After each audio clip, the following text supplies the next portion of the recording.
Agora são 9 horas na Jovem Pan. A gente segue na sequência das entrevistas com os pré-candidatos à presidência da República. Já tivemos aqui Jair Bolsonaro, Guilherme Boulos, Flávio Rocha, Henrique Meirelles, Marina Silva, Álvaro Dias, João Amoedo. Na próxima segunda teremos Ciro Gomes, na terça Geraldo Alckmin, e hoje estamos recebendo o presidente licenciado do Sebrae, ex-ministro e pré-candidato do PSD à presidência da República, Guilherme Afife Domingos, aqui conosco a Vera Magalhães, a Denise e o Joseval. Doutor Afife, como vai? Bom dia, obrigado pela gentileza. Bom dia a todos, muito obrigado. E a hashtag é Guilherme Afife na Jovem Pan.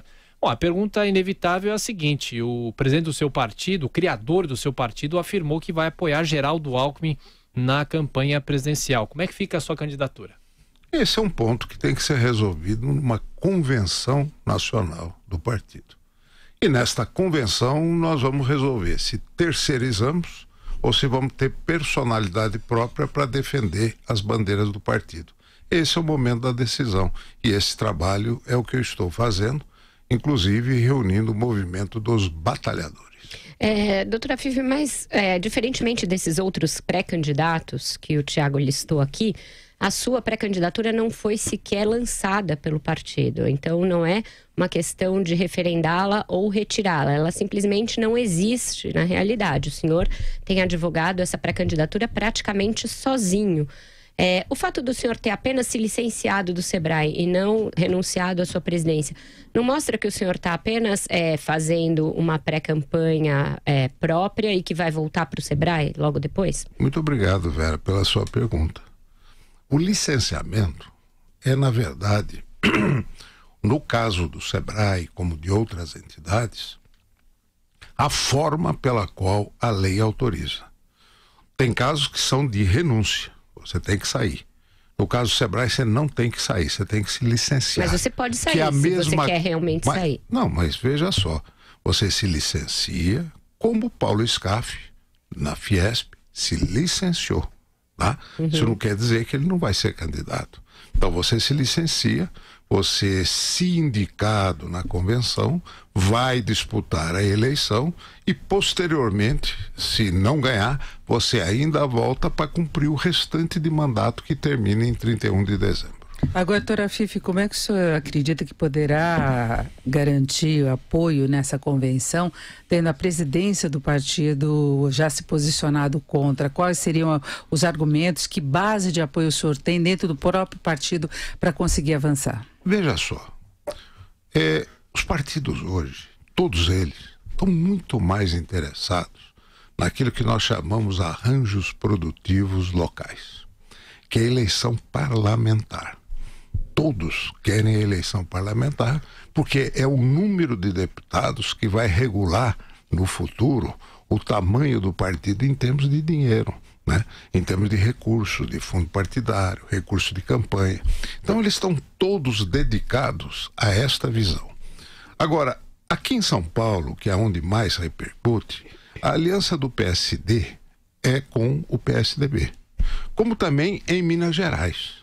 Mas quando você pega o Rio Grande do Sul, o arranjo produtivo local é com o PMDB. Quando você vai olhar a Bahia, o arranjo produtivo local é com o PT. No Ceará é com o PT. Portanto, você tem uma desconexão entre os arranjos locais e a eleição presidencial. Então o Kassab está falando, não, nós vamos. Mas você viu uma manifestação do partido dizendo, não, nós vamos com o Geraldo Alckmin. Se o Geraldo está sendo contestado até dentro do seu partido como a sua viabilidade, portanto você tem um espaço para discutir nacionalmente com todas as lideranças. E eu tenho ouvido de muitas lideranças que gostariam muito de ter uma marca do partido para poder até ajudar na sua própria eleição. Um partido que tenha personalidade com as suas bandeiras. E nós temos essa personalidade com a bandeira, embora da fundação do partido não era nem de esquerda, nem de direita, nem de centro, mas é só olhar o manifesto do partido, que aliás fui eu que escrevi, portanto estou muito bem afinado com ele, que é uma plataforma liberal de campanha. Até julho está definida essa situação? Tem que estar, porque o prazo das convenções, se não me engano, é dia 19 de julho, até o começo de agosto. Até 5 de agosto. Até 5 de agosto. O senhor fala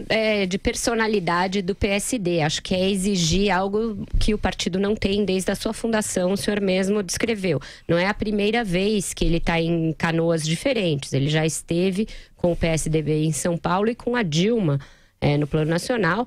Dilma, da qual o senhor foi ministro, o próprio Kassab foi ministro. Então, personalidade não é o forte. O que o senhor fala como arranjos produtivos locais, o eleitor conhece como fisiologia.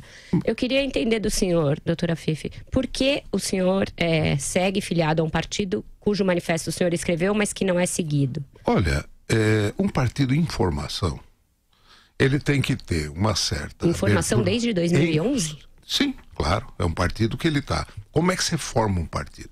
Você forma um partido e vai disputando eleições até você ganhar musculatura, né? Você passa pela infância, pela adolescência, até chegar na idade adulta, onde você firma a sua personalidade. Nós temos esta proposta, que agora é a hora, no meu entendimento, de firmar uma personalidade, de você ser o porta-voz de uma bandeira. E essa bandeira eu tenho toda a convicção, porque é a minha bandeira de vida. Eu tenho coerência, 40 anos na trilha da defesa da democracia econômica através do mundo dos pequenos negócios. Isso está muito claro lá. Aliás, o partido é o primeiro que defendeu a Constituinte exclusiva para fazer a reforma do sistema político. Está escrito no nosso programa. Segundo, que nós defendemos também o voto distrital. E o voto distrital agora é fundamental para diminuir custo de campanha e melhorar a representatividade do cidadão. Está tudo lá, é a hora de você, numa campanha, assumir isso e dizer. Candidato Guilherme Fifi, ou pré-candidato Guilherme Fifi? Somos todos pré. Quando o senhor já disputou a presidência da República, e quando o senhor surgiu, o senhor era o novo e explodiu. E de repente veio um cidadão chamado Collor e tomou seu lugar. O que houve naquela época? Ô, Joseval, nós tivemos eleições extremamente manipuladas. Aquela eleição, quando na verdade eu explodi roubando o voto do Collor. Porque era exatamente os dois disputando a visão de renovação. Mas naquele instante, outros interesses que estavam por trás me viam como independente demais para poder chegar à presidência da República. Então era melhor fazer alguns compromissos que eu não aceitei fazer e nunca os fiz. Dentre esses estava que o senhor não era dono de televisão?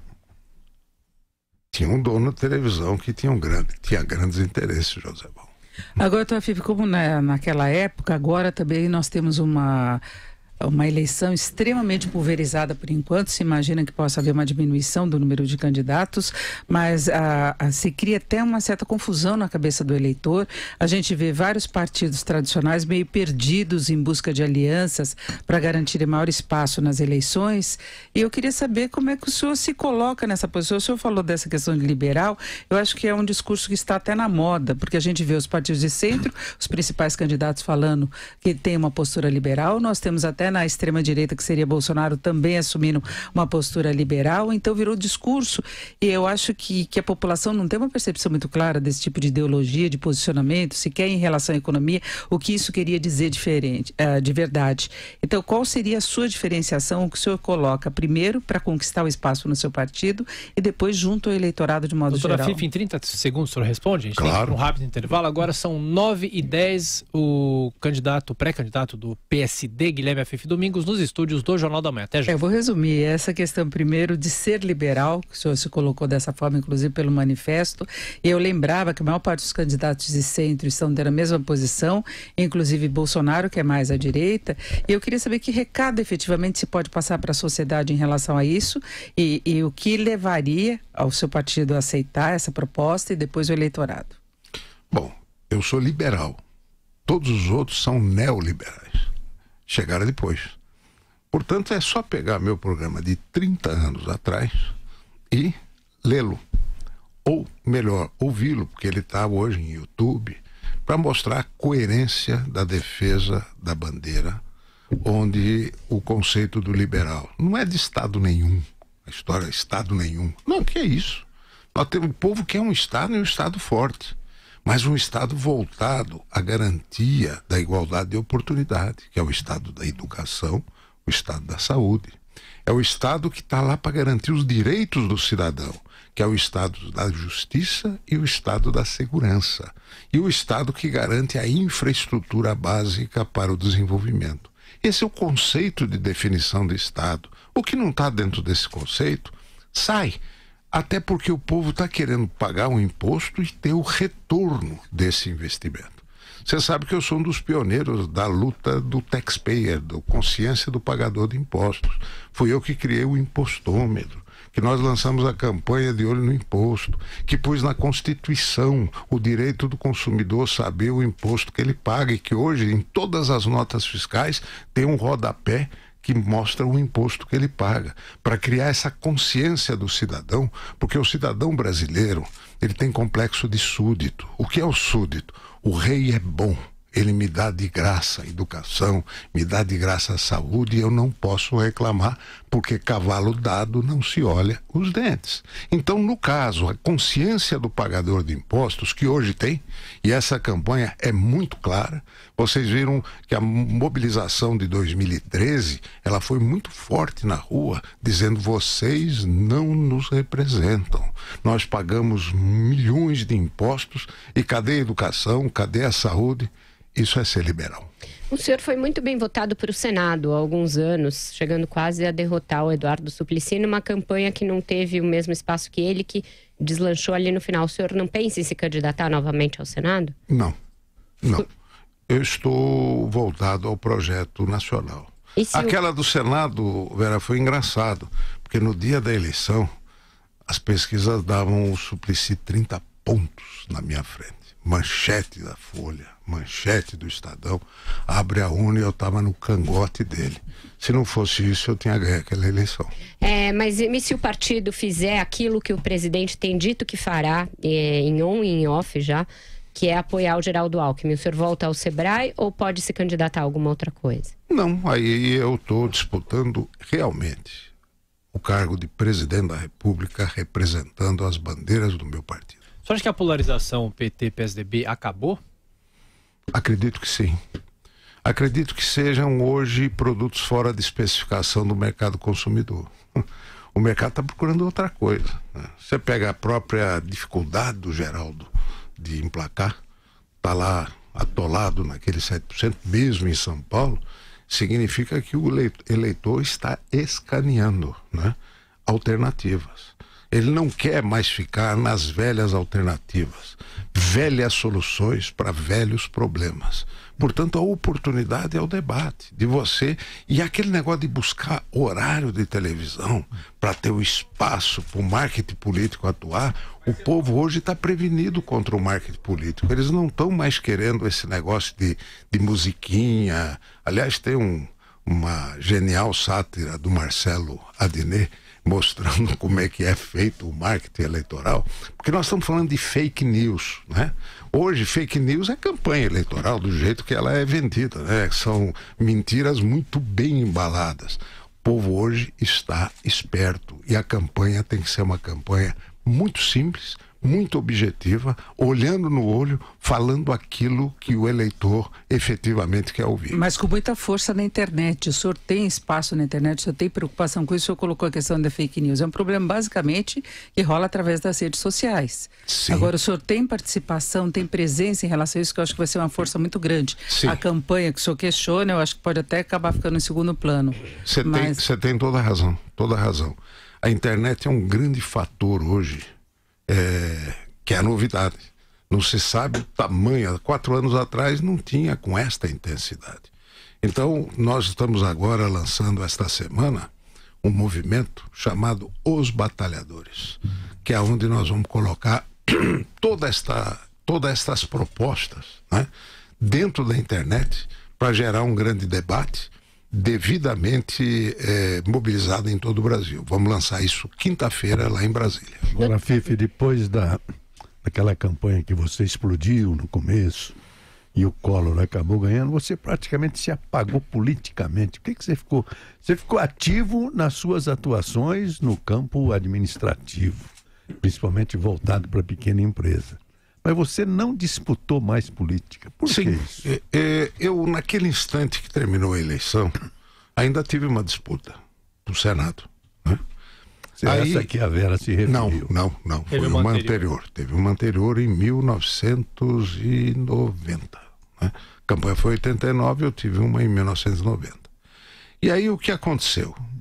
Eu tive a sensação que a eleição do Collor iria atrasar, no mínimo por 20 anos, a modernização política do país. Tinha certeza disso. Tanto é que eu não o apoiei e nem participei de nenhuma coligação que tivesse próxima dele na eleição subsequente. Então, aí eu me afastei, voltei para as minhas empresas, para os meus negócios, mas não saí das entidades. Eu fui chamado para ser presidente da Confederação das Associações Comerciais, aí eu fui para a presidência do Conselho do Sebrae, foi quando nós criamos o Simples, que foi a regulamentação do artigo 179 da Constituição, que eu fui constituinte e fui o autor deste artigo. Regulamentamos e criamos o Simples. Então, esse meu ativismo em termos da causa, ele permaneceu. Só fui voltar para a política em 2006, quando foi essa eleição para o Senado. O senhor faz um diagnóstico, a meu ver, bastante correto, sensato da situação do país, tanto econômica quanto essa política, esse certo fastio que existe. Porém, as regras foram feitas por esses que estão lá. E os partidos que existem são esses que nós conhecemos, doutora Fife.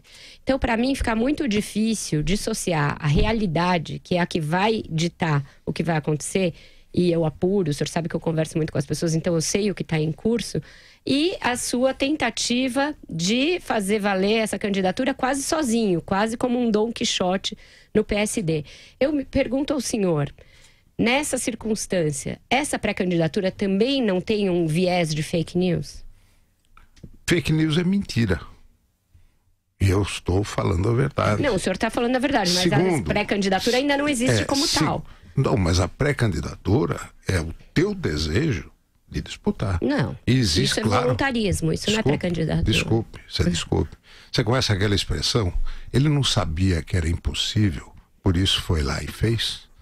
Portanto, o desafio da vida é esse. Você enxerga, você vai, você disputa. Aliás, em todas as disputas que eu entrei, era impossível. No caso da eleição presidencial de 89, não era nem notícia. Eles nem ligavam. O senhor foi capa da Veja, não foi? Foi no meio da campanha. Ele liderava. Foi no meio, eu bati 14%, que foi o percentual que o Lula foi pro segundo turno, mas comecei com 0. Né? Esse é 0. E quem estava? Os partidos. É o doutor Ulisses pelo MDB, era o Aureliano Chaves pelo PFL, todos aqueles nomões, e de repente aparece um cara que não é no meio, mas ele é de esquerda, ele é de direita. Tomei pau dos dois lados, porque você era um estranho no ninho, mas eu estava ali buscando o caminho. E eu vou repetir novamente isso. Eu voltei para continuar o projeto de 30 anos atrás. Agora, o senhor vai repetir o jingle Juntos Chegaremos Lá ou não? Pode ser, eu gosto muito dele. Aliás, você sabe que é importante isso, interessante. Juntos Chegaremos Lá, fé no Brasil. Né?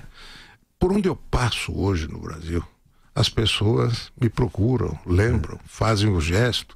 Porque esse gesto, você sabe que o Juntos Chegaremos Lá é linguagem de Libra, né? Eu fui o pioneiro a introduzir a linguagem de Libra nas campanhas políticas. Depois todo mundo veio. Então, aquele gesto ficou muito marcado no Brasil inteiro. Fife, você realmente é um homem autêntico. Eu me lembro que na época a gente conversou bastante. Você foi o primeiro a me falar de Fernando Brodel. Oi? Quer dizer, mostrando o lado da economia informal e a importância dessa economia informal na vida das nações. E durante toda a sua carreira você esteve voltado para a pequena empresa. Mas isso não pode ser um castigo para você, porque você não tem, ou pelo menos não mostrou até hoje, uma ampla visão da economia mundial. Ficou sempre na pequena empresa e tal, ficou ali. Aí que está, a ampla visão da economia mundial é a pequena empresa. Quer dizer, hoje ele é o mundo real, da economia real. E hoje, quem comanda... Você sabe que no Brasil nós não temos política de desenvolvimento. No Brasil nós temos política fiscal e política monetária. Por isso que a Denise é um dos astros, uma das estrelas aqui do programa. E eu sou crítico. Sou crítico por quê? Todos os economistas que comandam a economia são especialistas em ganhar dinheiro com dinheiro. E eu busco aqueles que ganham dinheiro com trabalho, que é a grande maioria do brasileiro. Agora, Então, Denise, nós vivemos hoje um mercado. O que é o mercado? A bolsa, o dólar.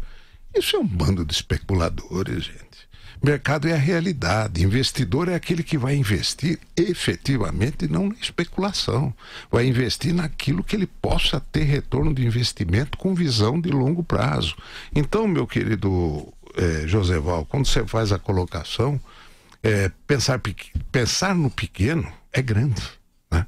Então, na verdade, nós ignoramos esse universo do pequeno. Agora, você olhou que nos últimos 10 anos, as pequenas empresas geraram 1.400.000, aliás, 11.400.000 novas vagas. E as grandes empresas desempregaram no mesmo período 1.400.000 vagas. Por quê? Porque a grande empresa hoje está investindo em tecnologia. A pequena é a que está gerando efetivamente os empregos e a renda. E quando a gente fala de economia social, o que é economia social? É exatamente, não existe programa social que surta efeito se não for gerador de trabalho e de renda nas suas várias fórmulas.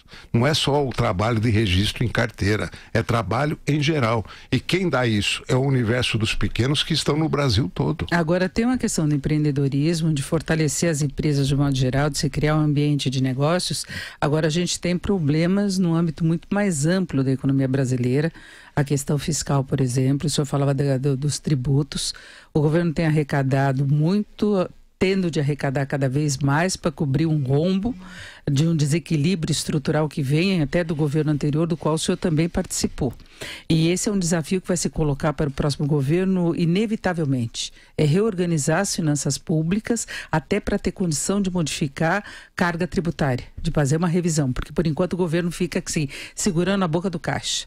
Tem toda uma estrutura administrativa muito complicada. Como é que o senhor pensa numa revisão dessa situação? Estruturalmente o Brasil, se lançar primeiro como uma economia equilibrada, para depois poder cuidar também desse varejo no geral, entre aspas.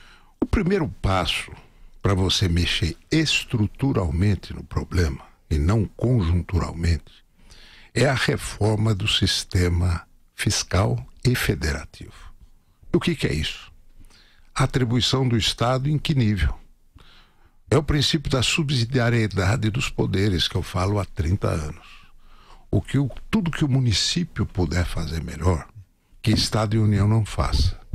Tudo que o Estado puder fazer melhor, que nem a União e nem o município faça. Tudo que o município puder fazer melhor, que nenhum dos dois faça. E tudo que o cidadão e a sociedade organizada puderem fazer melhor, que nenhum dos três faça. E, por favor, não atrapalhe quem faça. Libera, deixa fazer. Aí é o princípio da distribuição da função e a distribuição dos recursos, que é o papel do Estado. Qual é o tamanho do Estado que nós precisamos para atender de forma eficaz estas demandas? Só que nós temos um impedimento, e o grande adversário disso, da descentralização, é o corporativismo público e privado brasileiro. Então, tudo que você for mexer, você tem as corporações que não permitem, que são as mesmas corporações que não permitiram a reforma da Previdência, porque isso é uma vergonha. O Brasil aboliu a monarquia, mas a corte ficou. O Brasil tem uma corte no comando, tá? Com todos os benefícios. Se você não quebrar isso através da descentralização, por isso que a importância da reforma política, para introduzir o voto distrital, porque é com o voto distrital que você vai quebrar o poder de representação das corporações e começar a olhar mais para a base, mais para o município onde moram as pessoas.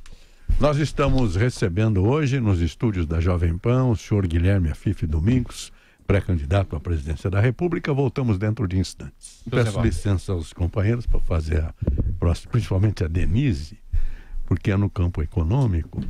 Eu queria uma explicação melhor sua, Afife, sobre essa questão do pequeno e do grande.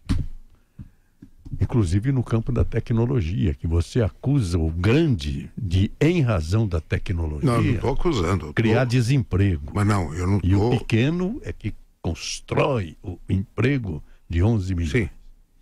Mas, Afife, o Brasil ainda está de pé por causa da economia agrícola. Sim. Foi a macroeconomia do campo que está mantendo o nosso país. Enquanto que o MST quer levar uma família para pegar 5 alqueires com 3 enxadas. Como é que você se coloca diante dessa antinomia? Não, um não é contra o outro. Tá?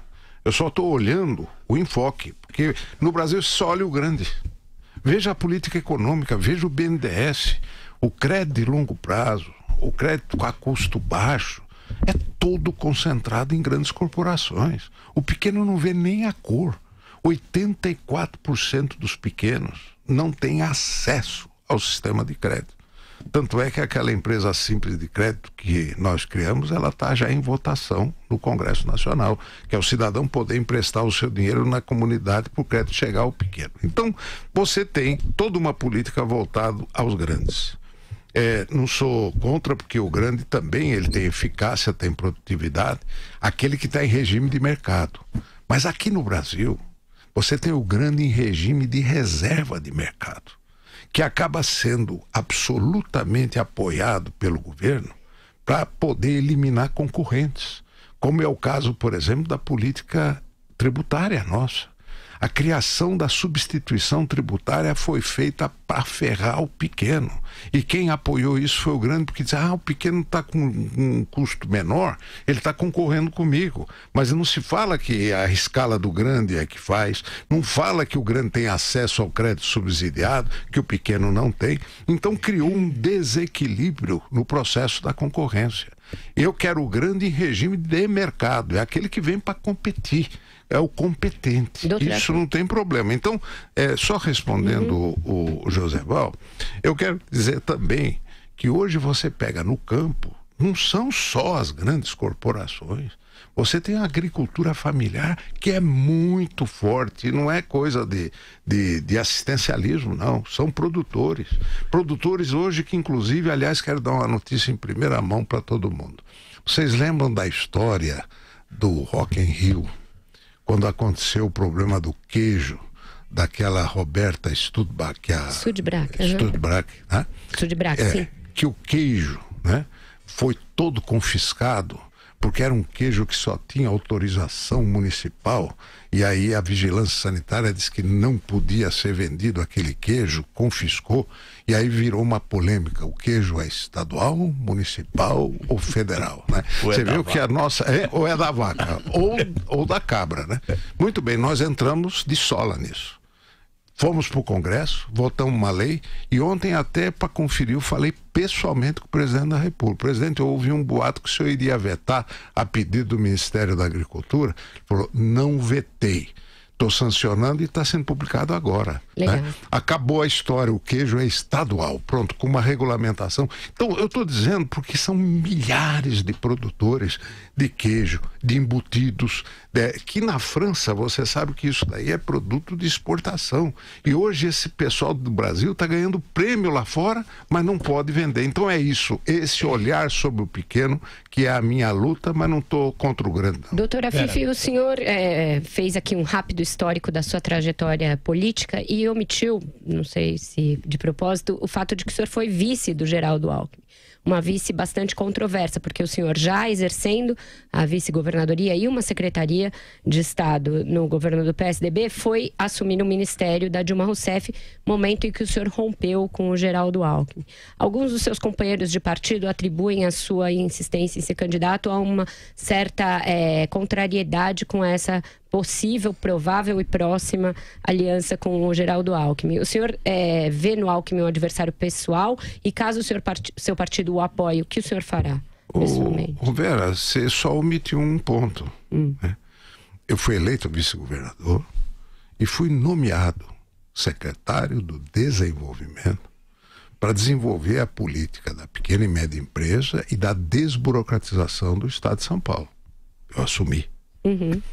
Quando então houve o racha dentro do DEM e que o Kassab partiu para fundar o PSD, ele me pediu: Guilherme, venha comigo, porque você é um companheiro de longa data e você ao meu lado vai me fortalecer para fundar o partido.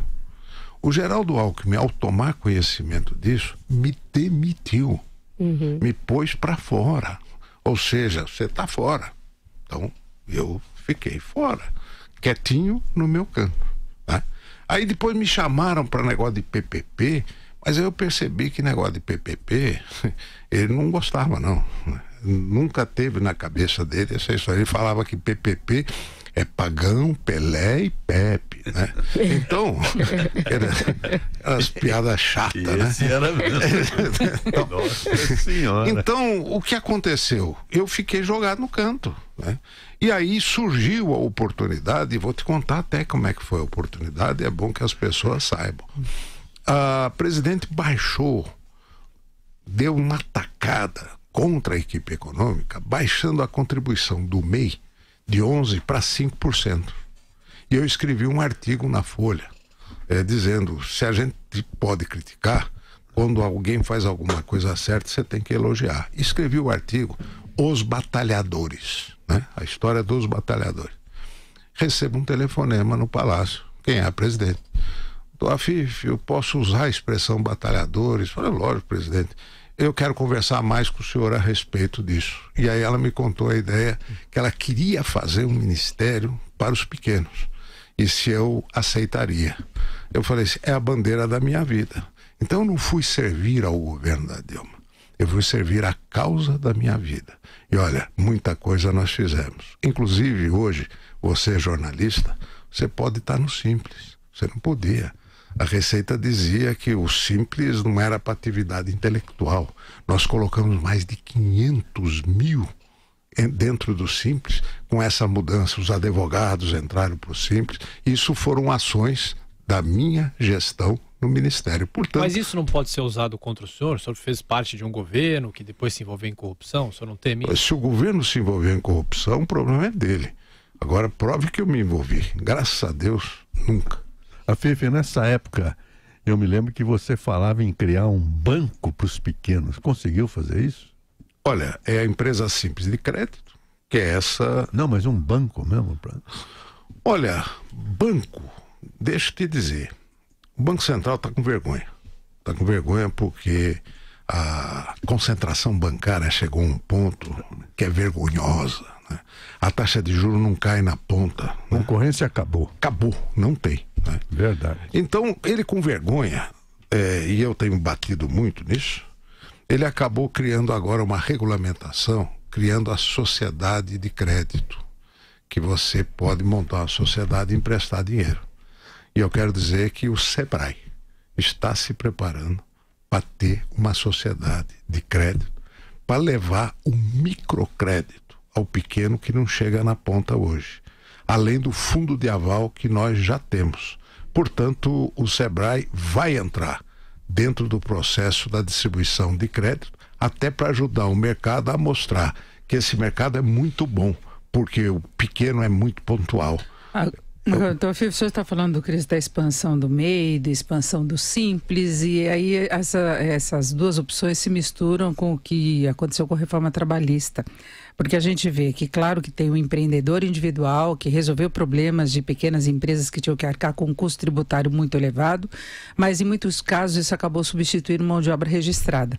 isso pode acabar sendo um problema, inclusive, para a Previdência. A gente tem várias áreas em que as pessoas são contratadas como MEI e ficam sem qualquer assistência. Isso se refere a fundo de garantia, férias, 13º, Previdência, e não contribuem para a Previdência. Então, como é que o senhor vê essa expansão toda que houve? Nós tivemos uma expansão recorde no ano passado. E eu queria saber a sua avaliação em relação à reforma trabalhista e também a reforma da Previdência, que o senhor já citou há pouco. Antes da reforma trabalhista, eu quero lembrar a lei da terceirização, que ela foi independente da reforma trabalhista. Porque a lei de terceirização tinha uma súmula do TST que dizia, do Tribunal Superior do Trabalho, que dizia que você não pode terceirizar a atividade fim. Né? Isso aí. É uma coisa que você sabe que gerou uma... E aí a lei veio e acabou com isso. Lógico que eu posso terceirizar. Veja agora no campo de tecnologia o que as empresas estão fazendo. Elas estão investindo em pessoas, monta a tua empresa e vai desenvolver, porque você aqui dentro da empresa, você vai enfrentar uma burocracia que vai embotar a tua criatividade. Então hoje várias startups são hoje até terceirizadas, nucleadas dentro dessas grandes empresas. Então a lei criou esta facilidade e hoje não se fala, eu tomei o cuidado de dizer, gerador de trabalho e de renda. Trabalho são várias formas, não é só a carteira assinada dos anos 40. Você tem N formas de trabalho. O importante é que as pessoas busquem essas formas de trabalho dentro de uma economia moderna, uma economia interdependente. Não tem mais esse negócio de trabalhador, empresa, pelo contrário. Hoje tem uma integração de todos, são as cooperações que tem que acontecer. Então, esta legislação veio trazer a modernização das relações de trabalho que estava nos anos 40. Doutora Fifi, um dos economistas que ajudaram o senhor no plano de governo em 89, coordenou o seu programa de governo, foi o Paulo Guedes, que hoje está com Jair Bolsonaro. Queria que o senhor dissesse o que o senhor acha que fez com que ele apoiasse Bolsonaro, que tem uma trajetória de defesa das corporações, do nacionalismo, de interesses ali de setores como Exército e outros. Como é que o senhor viu essa guinada? Eu não acho nada, você tem que perguntar para ele. O senhor manteve contato com ele nesse o Paulo período? é um amigo. Porque o senhor fala dos liberais autênticos e dos neoliberais. Ele caiu? Ele é dos autênticos. O Paulo é dos autênticos, é muito competente, ganhou muito dinheiro no mercado financeiro, é um dos fundadores aí de um dos bancos, foi fundador do que hoje é o INSPER, que era a IBMEC, é uma pessoa muito qualificada. Agora ele deve estar tendo uma dificuldade danada, né? De quê? Para convencer o Bolsonaro das ideias dele. Bom, o senhor falou do Bolsonaro na pergunta da Vera. Em relação ao ex-presidente Lula, ele preso, o PT insiste em manter a candidatura. É uma forma de ludibriar o eleitor, porque sabe que mesmo preso ele aparece na frente nas pesquisas? É estranho a pesquisa dar um peso tão grande para quem ela acha que, ou todos acham, que não seria candidato em função da legislação, né? É lógico que ele tem uma força, né? Ele tem uma mística no eleitor, principalmente o mais pobre. Mas quando se trata de transferência de voto, você tem uma depreciação de no mínimo 50%. Portanto, isso vai se diluir no decorrer da campanha quando as coisas aparecerem. Mas, por enquanto, por falta da definição de um candidato, o PT tem que manter isso no ar, exatamente como uma força eleitoral, para não perder tanto no momento da transferência. Nós estamos recebendo aqui nos estúdios da Jovem Pan o senhor Guilherme Afife Domingos, pré-candidato à presidência da República. Voltaremos dentro de instantes. Voltando com Guilherme Afife Domingos, pré-candidato do PSD à presidência da República. E a Denise vai fazer as perguntas de economia, mas muita gente, doutora Afife, na semana passada a gente questionou os outros pré-candidatos sobre privatizações, Petrobras, Caixa, Banco do Brasil e, como consequência em relação à Petrobras, da greve dos caminhoneiros. Qual que é a posição do senhor sobre as privatizações? Eu sou contra monopólio. Aliás, Roberto Campos já dizia, monopólio. Quem é competente não precisa, quem não é, não merece.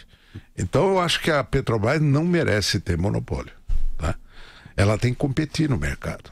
ela tem que ter governança corporativa. Ela não pode ser um instrumento de arrecadação do governo. Toda esta crise foi porque o imposto é 50% em cima de combustível. Então isso é um absurdo. Inclusive os estados, tem estados como Minas que botou 30% de ICMS, que é para arrancar o couro, né? Então, numa política onde você tem a concorrência, o Estado não pode lançar a mão de sua empresa para ser instrumento de outra coisa. Ela tem que estar efetivamente a mercado. Portanto, você pode ter uma empresa estatal que, se tiver a mercado, se tiver acionista, se tiver governança corporativa, é uma empresa que não pode sair do trilho. Portanto, o conceito é buscar eficiência, se ela é pública ou privada. Até porque tem empresa privada que também tem oligopólio. Tá? É o caso do sistema financeiro hoje. É um oligopólio. Eu pergunto, tem concorrência? É eficiente? Tem que meter concorrência em todo mundo. Agora, Fifi, eu queria uma avaliação sua sobre o atual cenário político do ponto de vista do eleitorado. A gente percebe uma insatisfação muito grande, inclusive eu estou vendo a manifestação aqui dos nossos internautas, muitos até gostam das suas propostas, mas tem muitas ressalvas aqui que o senhor se coloca como um novo, mas o senhor representa a velha política. O senhor passou por vários partidos, por essa estrutura que está aí e que hoje desperta uma aversão muito grande em boa parte da população. A gente percebe isso, inclusive, nas decisões de voto. O senhor vê condições de a sua candidatura reverter isso? Lembrando que o senhor não tem sido colocado sequer nas pesquisas eleitorais como um pré-candidato.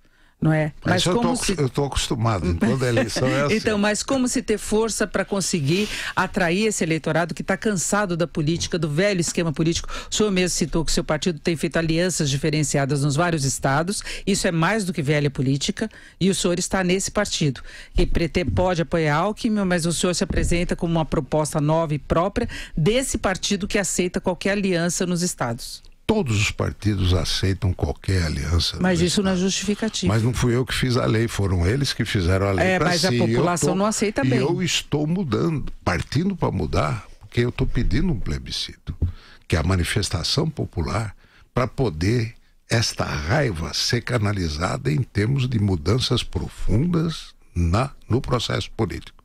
Agora, eu só vou dizer... Como é que seria esse plebiscito? O plebiscito você vai perguntar.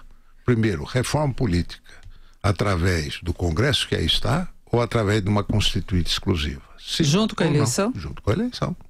E o presidente... Não dá mais tempo, doutora Fifi. Está tudo regulamentado. Com urna eletrônica... Não, mas o processo foi regulamentado na mini-reforma eleitoral de um ano atrás. Vocês estão falando que o povo está com raiva. Não é isso? Essa greve do caminhoneiro não houve rompimento por um triz. Tanto é que 84% da população apoiou algo que ela mesmo foi sacrificada tremendamente, mas ela apoiou. Por quê? Porque está com raiva, né? Se você não canalizar esta raiva dentro de um processo, canalizar esse fogo para poder derreter estruturas, ele vem e destrói tudo. Então nós estamos correndo sério risco com o mau humor nacional. E aí, respondendo a sua pergunta, Denise, eu respondo com uma outra pergunta. Você quer um novo que você não conhece? Ou você quer alguém que passou pelo processo e nunca se corrompeu? Portanto, pode analisar minha vida inteira. Se tem coerência dos meus atos, dos meus gestos e das minhas propostas. Portanto, graças a Deus, eu me sinto muito tranquilo e isso é novo. Muito bem. O senhor... Mas essa questão do plebiscito, se você é eleito presidente, você pode plantar o plebiscito depois da eleição. Tudo bem, mas eu tenho que... Não precisa ser antes da eleição ou dentro da eleição. Mas eu posso assumir o meu compromisso eleitoral, de que o meu primeiro ato é mandar ao Congresso a convocação do plebiscito, e se eu for eleito, é um desejo da população expresso no meu programa de partido. Então, o meu programa a proposta é convocar um plebiscito para fazer uma constituinte exclusiva que vai funcionar paralela ao Congresso Nacional, eleito com membros livremente dentro da sociedade, que vão escrever então o processo político para mudar tudo isso que nós estamos criticando, que a política não muda porque quem faz a lei são os mesmos. E isso não derruba o país, pelo contrário, ele continua funcionando. O Congresso que é eleito agora vai continuar legislando na legislação normal. Mas para fazer a reforma do sistema político e eleitoral é uma constituinte exclusiva, e a proposta minha é a votação do voto distrital. Porque o voto distrital, todo mundo no Congresso é a favor. Todo mundo é Congresso é a favor. Para 2090, quando não der nem para eleger o bisneto do atual mandatário. Portanto, já está aprovado, né, para as eleições de 2020, as municipais, para a eleição da Câmara. Não. Não passou, não? Já? Não, ela foi aprovada no Senado. Ela foi para a Câmara. Na Câmara ela está na Comissão de Justiça, com dificuldade de ser votada. Como eu conheço o mecanismo lá dentro, a turma fala que quer, mas vai empurrando. Vai ser eleito este Congresso na mesma regra, e você acha que eles vão mudar para a próxima eleição? Não vão. Então é uma coisa que vai arrastando. Se você não rompe com isso, agora nós não vamos conseguir fazer a grande reforma que o país precisa, porque a mãe das reformas é a reforma do sistema político. Mas quem é que proporia isso para agora? Porque a Justiça Eleitoral não vai fazê-lo, já regulamentou as eleições. O Congresso não o fará, os partidos não farão, o presidente da República não fará. Quem vai propor isso? Como você duvida que eu vou ser candidato? Não, agora, para agora. O senhor não tem nenhum cargo agora. Mas eu tenho a voz. Eu estou aqui na Jovem Pan falando pro povo. Não é assim que se faz política, o senhor sabe disso. O senhor já esteve lá, você estava lá até hoje. Isso você está falando do Conchavo, tá? Eu nunca fiz. Tem que aprovar as coisas nas instituições responsáveis por elas. Senão é sonhático, senão é que nem a Marina, a gente fica aqui sonhando. Não é sonhático. Não é sonhado porque nós estamos... Não brinque com fogo. Em 2013, que foi aquela manifestação mais autêntica que nós tivemos, qual foi o resumo da história entre as várias reivindicações? Vocês não nos representam. Ou seja, ali foi declarado o rompimento entre nação e Estado. Se você não for buscar o encontro com a nação, você vai continuar rompido e nós não vamos saber o que fazer com a democracia, porque aí o caminho é o autoritarismo. Hoje já fala muito claramente intervenção militar, e a turma quer abafar, o que é isso? Se você não fizer e não canalizar essa revolta popular para uma mudança da representatividade, nós não vamos consertar o país. Isso mostra um mau desempenho do presidente nas pesquisas, nos levantamentos? Sem dúvida, até porque ele fez coisas boas. Não vamos dizer que não fez coisas boas, mas o mau humor, e ele é a figura central como presidente da República, ele é o maior representante. Então, toda esta carga, mas ela vai sobre a classe política como um todo. Aliás, Joseval, a pesquisa que foi feita pelo Ibope Inteligência, uma pesquisa feita qualitativa, demonstrou, primeiro, a revolta com a classe política como um todo. E segundo, revolta contra a classe empresarial, que é essa que foi a agente de corrupção. Tá? Então, estas coisas marcaram muito a população, principalmente o volume de recursos envolvidos. A propósito, Afif, você tem, aliás, o discurso é o mesmo. É uma oligarquia que tomou conta do país, se apropriou do país. Agora, há pouco você falou que a monarquia foi abolida, mas a corte continua. Eu li a questão de 2 meses um livro do príncipe, de um dos herdeiros, aí o Luiz Felipe de Orleans e Bragança, que fala exatamente isso. Uma oligarquia tomou conta. Como é que você romperia essa oligarquia? Através da representação. Ou seja, o sistema eleitoral, ele é para beneficiar a oligarquia. É aquela história que eu explicava do Triângulo de Ferro, que é a aliança da estatocracia, do capitalista que só tem a lista e o capital ele vai buscar no cofre público, dominado pela estatocracia, e o político acata de votos, sempre de acordo com a bandeira do social, porque expande o Estado, expande os empregos para fazer política. E sempre de acordo com a bandeira do nacional, para prestigiar aquelas empresas que mamam na teta do governo, que financiam as suas campanhas. Este Triângulo de Ferro é o retrato do que é a Lava Jato hoje. Isso eu falei há 30 anos atrás. Esta oligarquia do sistema. Onde é que você vai quebrar isso? pelo lado da representação política. A mudança do sistema, porque o sistema proporcional de eleição, ele gera este tipo de distorção e esse tipo de conchavo que nós estamos falando que tem que ser rompido. Falando sobre outros assuntos, nossa entrevista já vai entrando para a reta final, um assunto comum com todos os nossos entrevistados aqui, a intervenção na segurança pública do Rio. O senhor manteria a intervenção se eleito? O senhor acha que a forma como a intervenção foi feita de forma atabalhoada? Que avaliação o senhor tem? Isso não vai levar a lugar nenhum. E ainda você corre o risco de expor as Forças Armadas a um processo de corrosão, né? A Força Armada é para fazer outra coisa.